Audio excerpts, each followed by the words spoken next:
जी, कैसे हैं आप सब? आई होप बहुत अच्छे होंगे, बहुत बढ़िया होंगे और क्लासेस अच्छे से कर रहे हैं। मैंने आपको जो प्रॉमिस किया हुआ है, हम अपने फिक्स डेज पर शाम को 5 बजे आपसे डेली मिलने आ रहे हैं। हमारी क्लासेस, हमारे टॉपिक्स हम आपके साथ कर रहे हैं, क्वेश्चंस आपके साथ कर रहे हैं। आपका भी वही कर्तव्य, वही फर्ज, वही सारे बड़े बड़े हिंदी वर्ड, अरे जो भी है बनता तो है ना भाई साहब। करो क्वेश्चंस, डाउट्स भेजो, फॉलो करो, सब्सक्राइब करो, अपने फ्रेंड्स को बोलो यार क्या इससे ज्यादा कर सकते हैं हम आपके लिए। आपका काम सिर्फ पढ़ना ही तो है अब। हाँ, छोटी छोटी 10-10, 15-15 मिनट की वीडियोस आ रही है, उसके थ्रू आपके क्वेश्चंस बन जाएंगे और क्या बच्चे की जान लोगे यार। चलिए, आप जैसे कर रहे हैं करिए, हम अपना काम पूरा कर रहे हैं। हम आपको आज जो नए टॉपिक के साथ लेके आए हैं वो है accounting treatment of reserves and accumulated profit when या in case of change in profit sharing ratio. अब पीएसआर चेंज हो रहा है एग्जिस्टिंग पार्टनर्स के बीच में, तो यार अब जो हमारे रिजर्व्स, हमारे एक्यूमुलेटेड प्रॉफिट या एक्यूमुलेटेड लॉसेस की भी मैं बात कर लेता हूं, तो उस पे जो राइट होना चाहिए वो आइडियली शेयर से चेंज होने से पहले वाले रेशियो में होना चाहिए। तो इसलिए जनरली क्या करते हैं लोग, अपना रिजर्व्स, एक्यूमुलेटेड प्रॉफिट जो भी है एज द केस में भी, उसे डिस्ट्रीब्यूट कर लेते हैं अपने ओल्ड रेशियो में। और अगर कभी कभी कंडीशन ये लगा दी जाती है बाय क्वेश्चन कि यार आपको डिस्ट्रीब्यूट नहीं करना है, तो उसका जो नेट इफेक्ट होता है उसको हम आगे चेंज इन पीएसआर के थ्रू गेनिंग सैक्रिफाइसिंग में बांट लेते हैं। तो इसका मतलब कहने का है, यहां पे बन जाते हैं दो cases. Case number 1, case 1 when reserves accumulated profit, मैं शॉर्ट में लिख रहा हूं, आप लिख लेना प्लीज, ठीक है, are to be transferred to capital account. हमें कैपिटल अकाउंट में ट्रांसफर करने हैं। अब बेटा देखो, कैपिटल फिक्स्ड होंगी तो करंट अकाउंट यूज करेंगे, कैपिटल फ्लक्चुएटिंग होगी तो कैपिटल अकाउंट, ठीक है। ये आपको पता है, मुझे बार बार दोबारा नहीं बतानी चाहिए वैसे ही बार, ठीक है, मैं भी क्या करूं, बता ही देता हूं, मुझे लगता है आप रह ना जाओ, भूल ना जाओ, ठीक है। एंड सेकंड, केस 2 व्हेन यही reserves, accumulated profits are not to be transferred to capital account। But एक बात समझना, ये दो केस लिए मैंने आपके सामने। अब हमने बोला कैपिटल अकाउंट में ट्रांसफर करना है, इसका मतलब क्या है? मतलब बता देता हूं मैं आपको। मतलब जो रिजर्व्स हमारे पास है ना, जो रिजर्व या accumulated profit as the case में भी, जो हमारे पास है ना, उन्हें पूरा का पूरा डिस्ट्रीब्यूट कर दो, अमंग पार्टनर्स। किस रेशियो में? इन ओल्ड रेशियो, उनके ओल्ड रेशियो में डिस्ट्रीब्यूट कर दो, ठीक है। ये काम हो गया। और अगर हम इस सेकंड केस की बात करते हैं तो मतलब इसका मतलब क्या है? मतलब MTLB, मतलब नेट इफेक्ट निकाल लो, नेट इफेक्ट। मतलब सर इसका क्या मतलब? जो भी रिजर्व या जो भी अमाउंट आपको देना था, जो पेएबल है, पेएबल, ठीक है, उसे आपको डिस्ट्रीब्यूट नहीं करना है, जिसकी वजह से देखो जिस पार्टनर को गेन हो रहा है या जिसको सैक्रिफाइस हो रहा है, वो आपस में नेट इफेक्ट का, नेट बैलेंस का लेन देन कर ले। बस जो पेएबल है ना, उसका नेट बैलेंस का गेनिंग सैक्रिफाइसिंग रेशियो में डिस्ट्रीब्यूट कर ले, बस ये कहना चाह रहा है। और बैलेंस शीट में अपने रिजर्व एक्यूमुलेटेड प्रॉफिट को इंटैक्ट रहने देते हैं। बस इतना ही कहना चाह रहा है सर। ये थोड़ा सा ना थियोरेटिकल हो गया, प्रैक्टिकल समझाओ। हाँ बिल्कुल प्रैक्टिकल समझाते हैं। पहले जब केस 1 की जनरल एंट्री देखते हैं, उस पर क्वेश्चन करते हैं, फिर केस 2 की जनरल एंट्री देखते हैं, फिर उस पर क्वेश्चन करते हैं। पहले बात कर रहा हूं मैं आपके सामने केस 1 की जनरल एंट्री, ठीक है जी। जनरल एंट्री कर लेते हैं। पहला, मैं सिर्फ रिजर्व्स एंड एक्यूमुलेटेड प्रॉफिट्स की बात कर रहा हूं, मैं लॉसेस की बात नहीं कर रहा। पहले मैं बोल रहा हूं for transfer of reserve and accumulated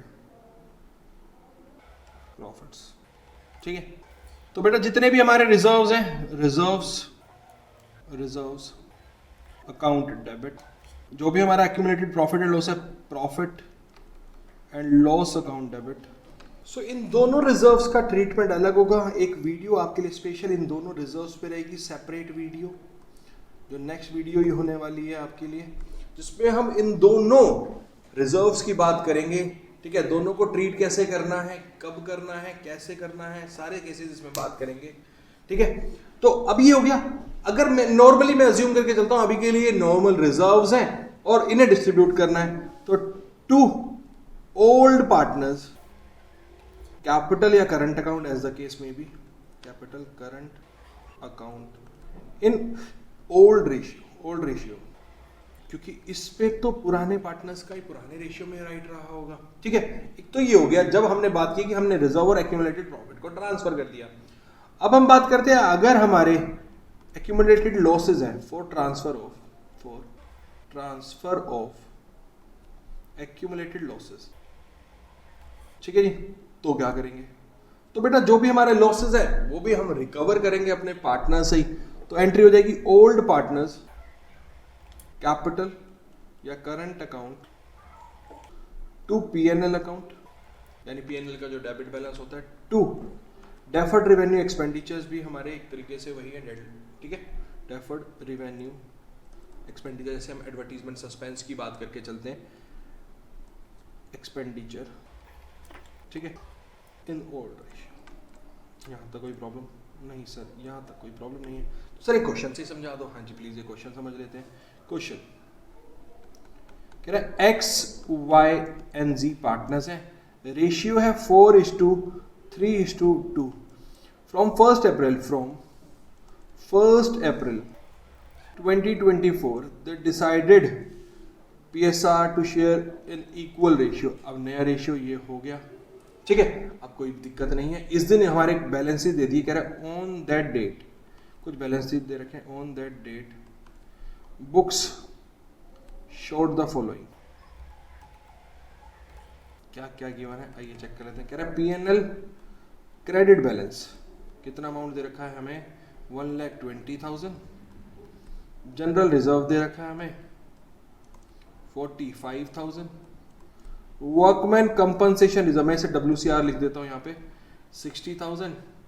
and साथ में दे रखा है हमें एडवर्टीजमेंट सस्पेंस अकाउंट,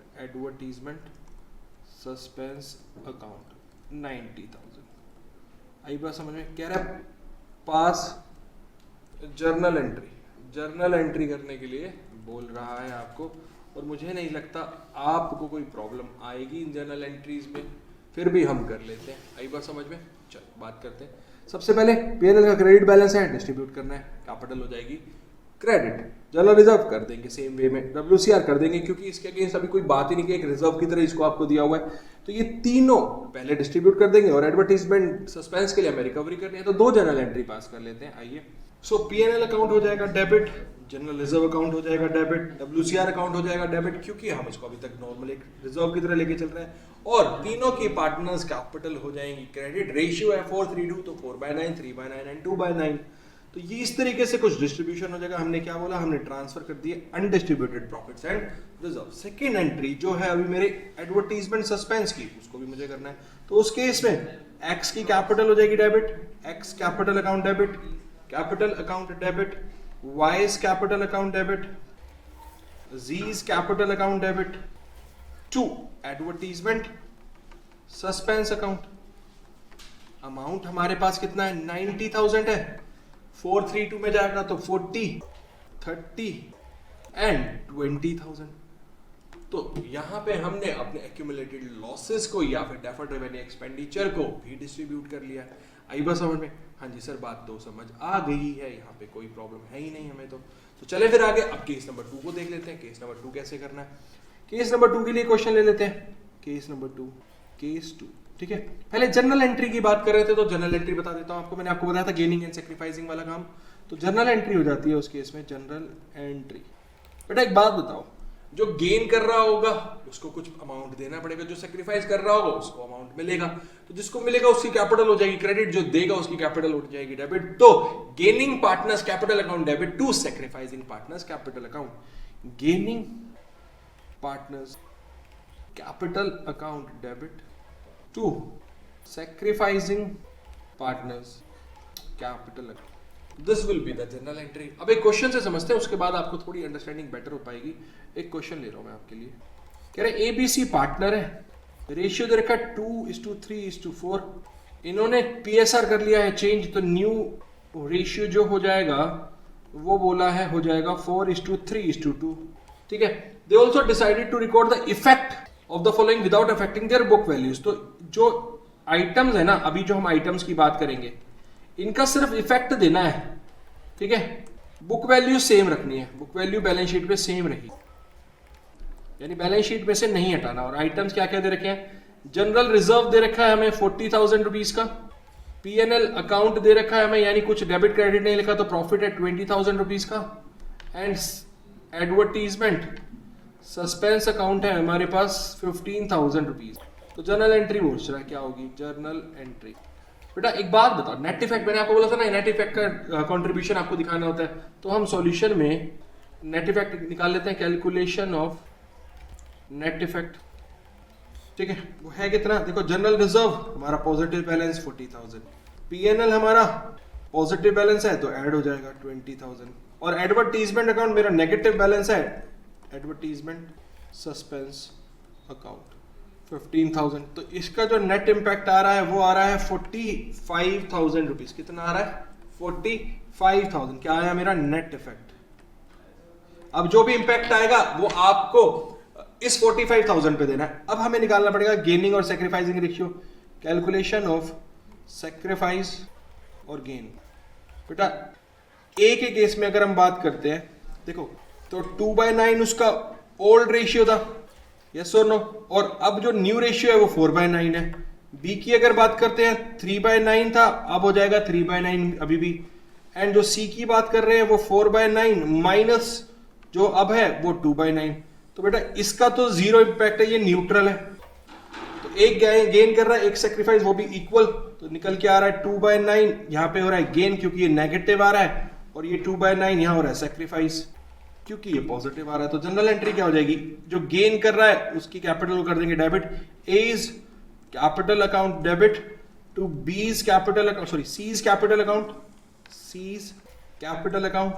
ठीक है, 45,000 पे इंपैक्ट देना है, 45,000। ठीक है, इनटू में 2/9 कितना हो जाता है बेटा, 10,000 rupees.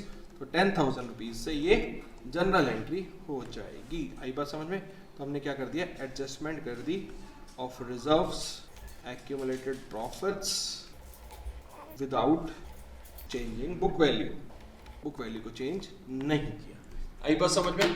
So this will be the solution of this question. देखो हमने जो भी क्वेश्चन डिस्कस किए वो आपकी बुक के हैं, ठीक है।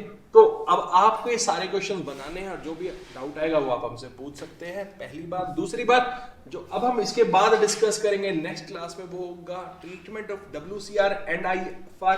जो दो रिजर्व्स हमने अभी स्टार लगा के अलग रखे हैं उनके कुछ डिफरेंट ट्रीटमेंट होते हैं, उस पर हम क्वेश्चंस करेंगे और कंसेप्ट को समझेंगे। टिल देन आप एंजॉय कीजिए।